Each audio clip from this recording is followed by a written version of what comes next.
going to go ahead and get started. Before I do that, I'm just going to have Anna start the recording if she didn't. And I'd like to ask everybody if they have questions or comments just to hold them until the end of my presentation. And also Anna will be posting an evaluation link. So if you could fill that out at the end of my presentation, I would greatly appreciate any feedback. And before I share my presentation here, I'd actually like everybody to go in the chat box feature and post their favorite heart emoji or heart GIF. My presentation is about heart health, so I thought it would be very fitting and fun just to throw some hearts in the chat box this morning.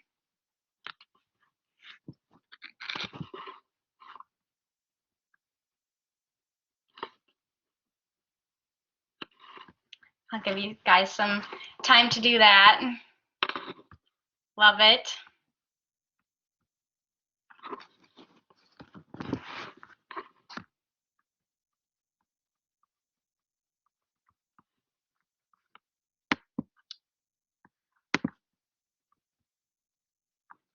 Hi, Deb. Hello, how are you? Good, how are you? I'm okay. I will mute now because I realize I think it's time. Take care. All right, I'm going to share my presentation now.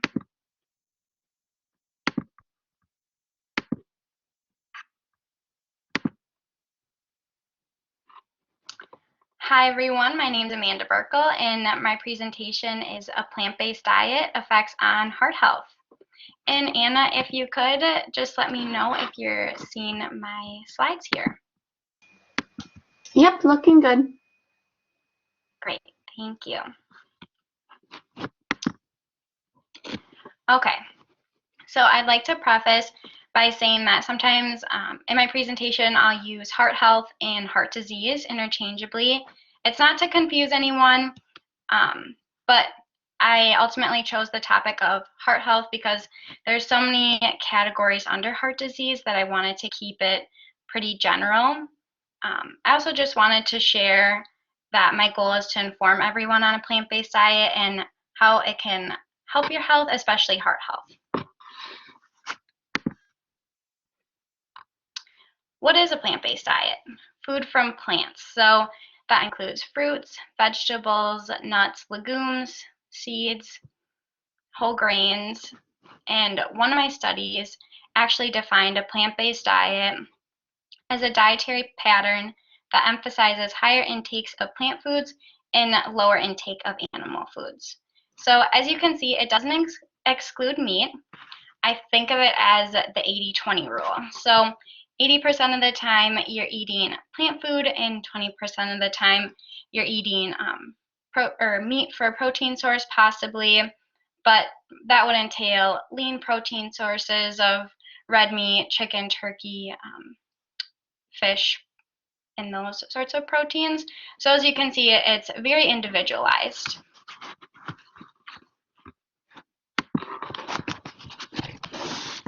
And I really like this visual, the plant-based plate. It reminds me of the My Plate. But I'm a visual person, so I think this picture shows a great representation of what a plant-based plate can look like and just the volume and color of food and nutrients on this plate. So starting in the right-hand corner, you have your grains, or your starches. So that can be brown rice, whole wheat pasta, farro, maybe some like whole grain bread. That should be a quarter of your plate. And then moving clockwise down, half your plate should be filled with non-starchy veggies. So that includes carrots, spinach, zucchini, any greens. And then moving up into the left quadrant there, you have a quarter of your plate being protein, plant-based protein. So that can be beans, lentils, tofu, and then at the bottom right, they do just have suggestions that you can include in a plant-based diet throughout the day.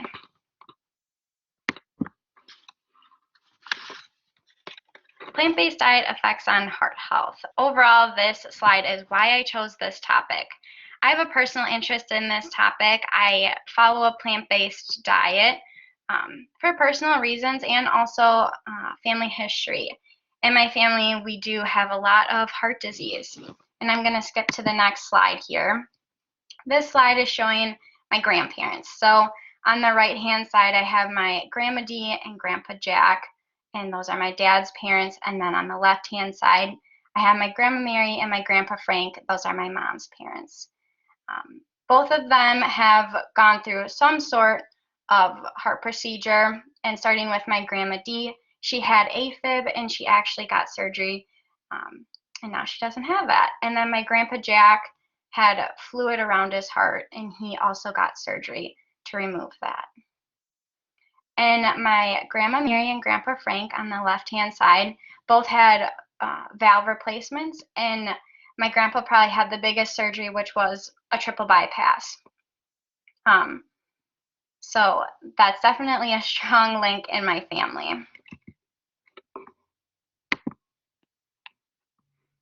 And lastly, through college classes, I just love learning about how diet can affect health, which I'm sure all of us can relate to. And that's why we're going to be dietitians or are dietitians. And for me specifically, it was how diet affects heart health.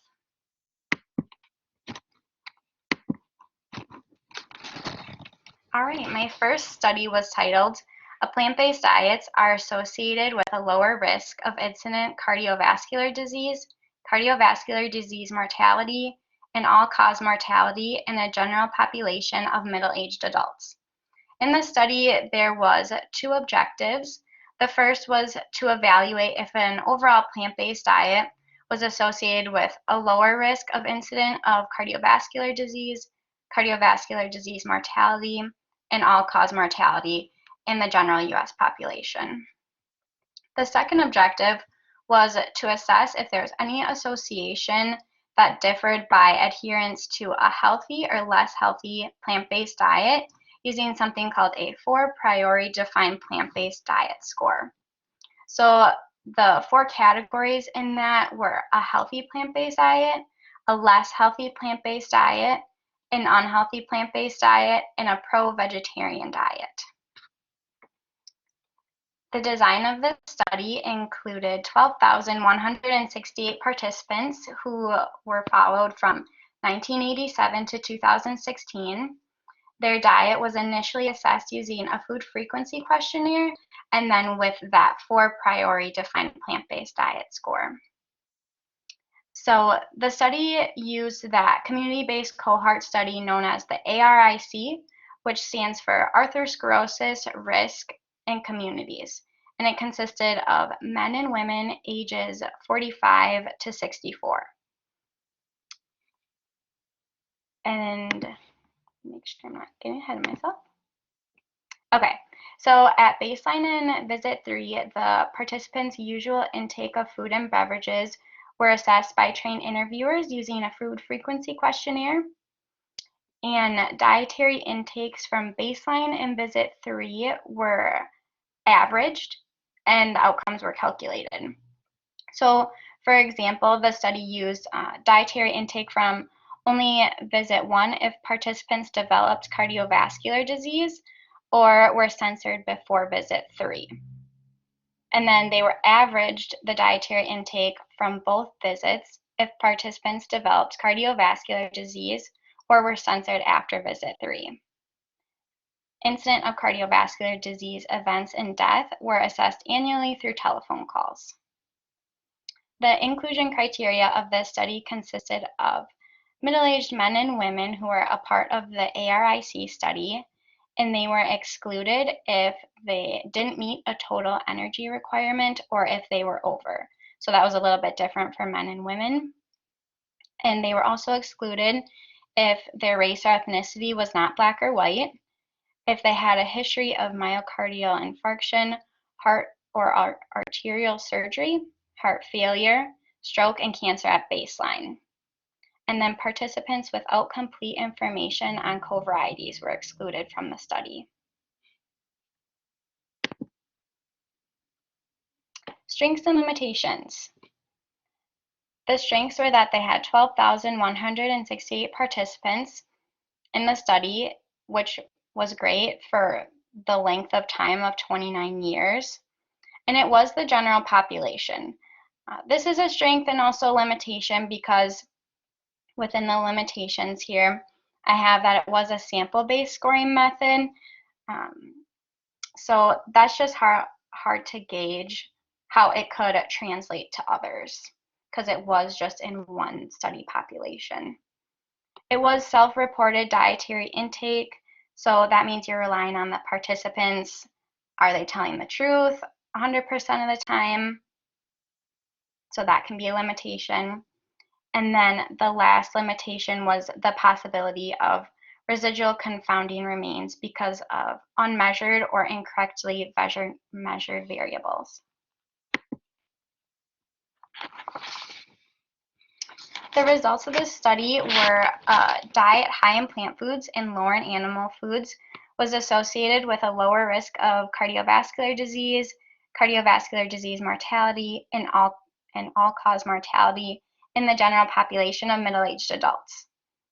The other result was that a higher adherence to a healthy plant-based diet index was associated with a 20% lower risk of the three categories. So it's probably not surprising to many people. And the study also found an association for an overall diet was stronger than an association for just individual food components within the diets. I think that just reiterates the importance of looking at a person's overall diet rather than assessing a single food intake or nutrient. Dietitian takeaway. Diets higher in animal foods increase the risk for cardiovascular disease mortality, and all-cause mortality. What can dietitians do? Suggest patients incorporate more of a plant-based diet into their life. How can they do that? One suggestion I have is always starting small, incorporating whole foods in the diet, fruit and vegetables for snacks, and adding protein sources to those veggies such as peanut butter or hummus.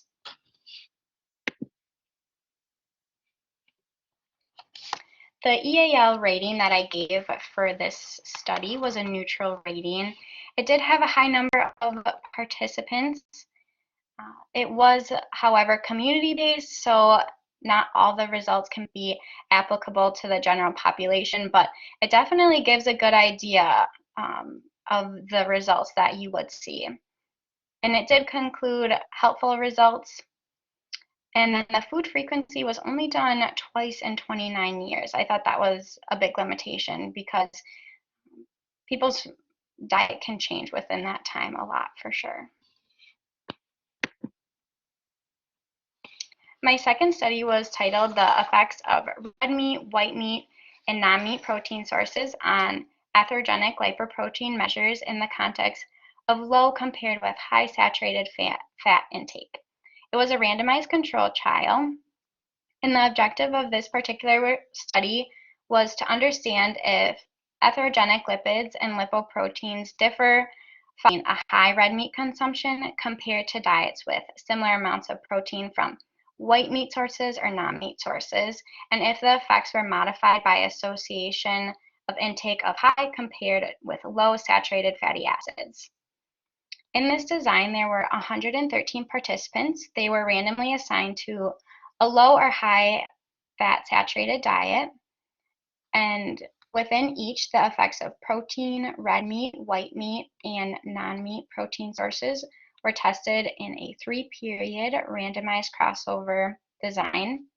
Before the study, the participants followed a baseline diet for 2 weeks to see if they could comply with a structured diet.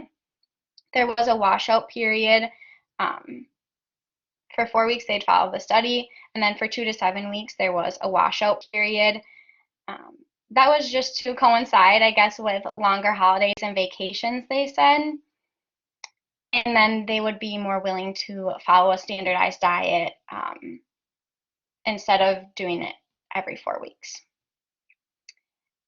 And study participants were blinded to the high compared to low saturated fatty acids, and the principal investigators and laboratory staff were blinded to the diet order.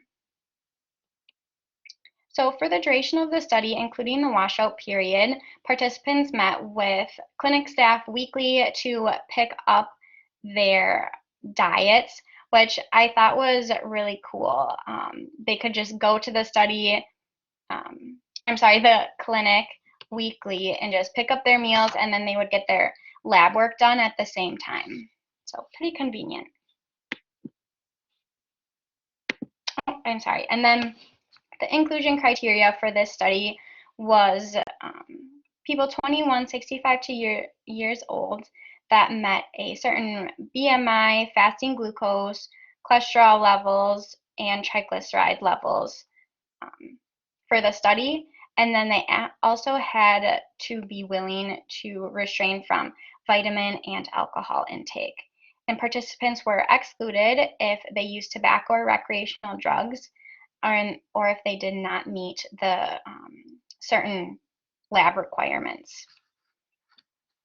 And they were also excluded if they were enrolled in a previous study design for this study. Okay, to go over the diet a little more specifically, it was the high versus low saturated fatty acid groups. They did not use fish or seafood in this study, which I thought was interesting, but they didn't want to use it as a protein source. They didn't feel that it would be vital or that they would gain any differences. They used grain-fed beef instead of grass-fed beef because grain-fed makes up 96% of the beef population. They feed them grain rather than grass. They excluded processed meats because that could interfere with heart health negatively, just with like the sodium and nitrates and processed things in the meat. And they did have a carbohydrate ratio of 60-40. Strengths and limitations. The strengths were the diet convenience. Like I mentioned, every week they went to go and pick up their food depending on the diet they were on and get their labs taken. They also had those controlled variables of no vitamins and staying away from alcohol. The limitations of this study were the length of the study. To get the triglyceride labs or cholesterol and hemoglobin A1C, it really should be over a 3-month period, and they were only doing these diets regimentally for 4 weeks. So yeah, it might change, but not enough to get a full picture. Again, the sample size was a little bit of a limitation, and then it was self-reported. So again, not all of it could be true. The results of the study were that current dietary recommendations to eat a diet high in plant foods are recommended, but it didn't provide evidence for choosing white meat over red meat for reducing cardiovascular disease risk on the basis of plasma lipid and lipoprotein effects. I thought this was interesting as well because when we're talking about meat and cardiovascular disease or protein, typically people say to just stay away from red meat compared to white meat, but this study didn't conclude that. Dietitian takeaway. The takeaway for this study is that if there is somebody who's a really big meat eater, definitely incorporate more vegetables, and those should be the star of the show. So what dietitians can do is educate patients on portion sizes for protein and the correct or more healthy protein sources. So that's meat with like loin or round in the name. And then again, getting at least half the plate as veggies. So starting out small. And the other big thing is educating patients on heme versus non-heme iron and ways to incorporate more non-heme iron. Some examples I have on the screen are peas, broccoli, chickpeas. Those are going to be better because you want to educate iron-rich foods, because if you're low on iron, it can cause anemia, which is not good for heart health.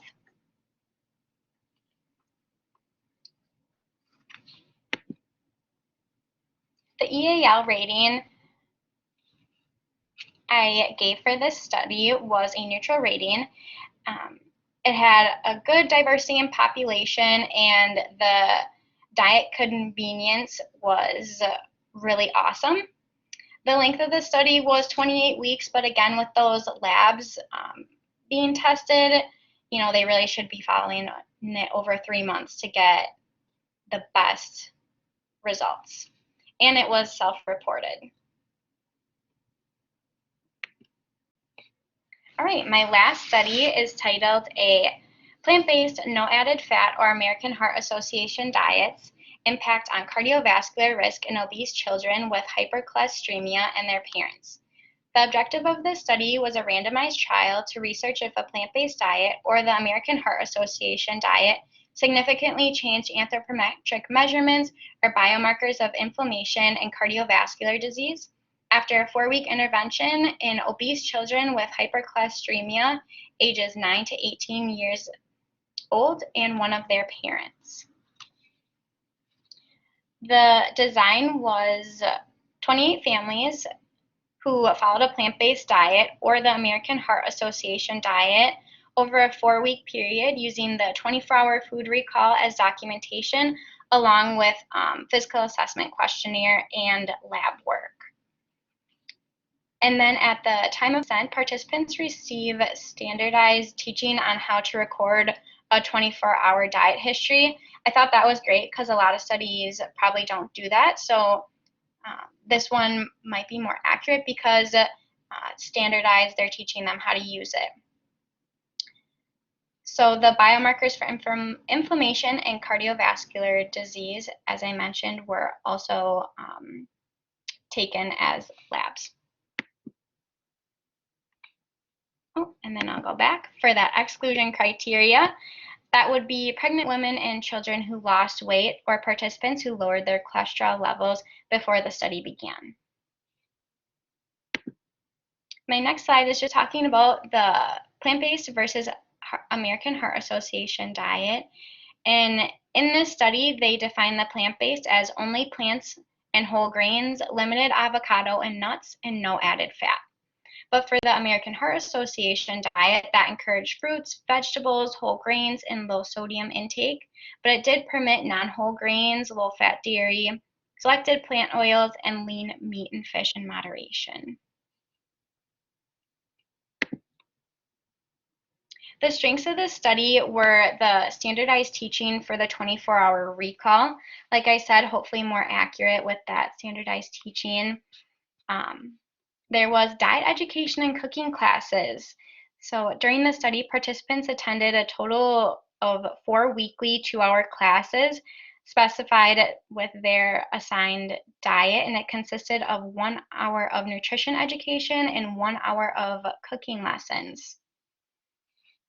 I thought that was really cool to be a part of the study as well. And then there was a parent or guardian that helped with dietary compliance. So they did have the parent or guardian enrolled in the study, but it was mostly for that dietary compliance. They didn't want to use it as an association with their child as heart disease.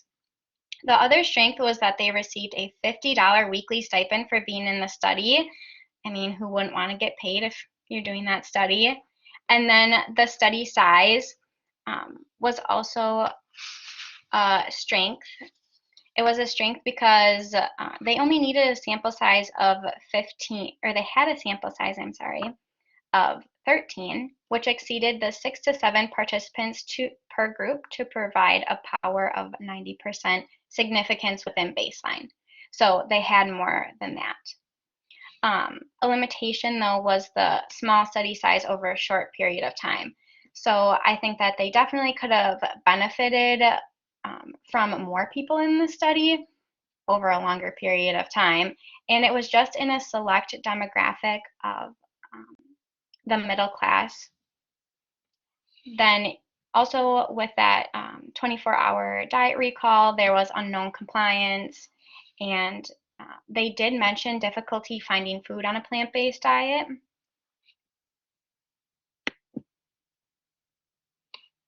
The results of the study were that both diets provided beneficial results at baseline for the cardiovascular disease risk factors, but a plant-based diet in adults were found to include benefits such as decreased risk of obesity and cardiovascular disease.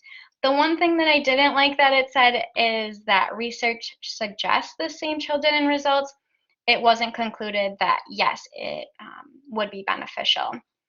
So again, kind of unknown, but suggesting benefits for sure. And lastly, key nutrients should be monitored. So if you're doing a plant-based diet for a really long time, some nutrients that should be monitored are vitamin B12 and D3, but that's just over periods of time. The dietitian takeaway. The benefits, especially given the known onset of cardiovascular disease in children, could improve the lifetime health of those who choose to eat plant-based beginning in childhood. What are some ways dietitians can do that? Or some examples would be start out with meatless Mondays. Maybe you're making tacos, and instead of using the beef in the tacos, use black beans as your protein sources. I put a picture on there. Just look how colorful those tacos are, and you're getting beans as your protein source. And then again, packing kids' lunches, using fruit and vegetables. You don't have to get that crazy, but even the little flower fruit is cute. So those are just some small things that you can do to incorporate more plants. The EAL rating was neutral. It was unclear if implementing the study would help the selected population, which was that demographic of children. However, it was free from bias between the researcher and participants. There was the criteria was applied equally between plant-based diet and American Health Association diet, but the length of the study was they followed the diet for 4 weeks at a time, which it could have benefited from longer to see those lab results. Does anybody have questions for me? I'll stop sharing my screen here.